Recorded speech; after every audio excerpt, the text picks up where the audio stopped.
সাল্লাল্লাহু আলাইহি ওয়াসাল্লাম। বলো সুবহানাল্লাহ। পৃথিবীর ঐতিহাসিকবিদেরা সেই সময় গোটা পৃথিবীর অবস্থা যা লিখতেছে, চীন সভ্যতা, ভারতীয় সভ্যতা, আরবের মানুষের অবস্থা যা লিখতেছে, দেখা যায় মানুষ ছিল আকৃতিতে মানুষ আর প্রকৃতিতে জন্তু জানোয়ারের চাইতে আরো নিকৃষ্ট। যা একটা মাত্র ঘটনা যদি আপনাদের সামনে আলোচনা করে মূল আলোচ্য বিষয়ের দিকে চলে যাব।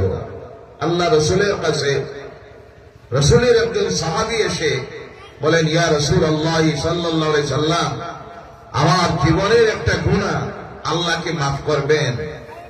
আল্লাহর হাবিব বলেন, আমার সাহাবী, তোমার জীবনের কোন গুনাহ? সেই সাহাবী বলেন, ইয়া রাসূলুল্লাহ সাল্লাল্লাহু আলাইহি সাল্লাম, বর্বরতার যুগে ইসলাম গ্রহণ করার আগে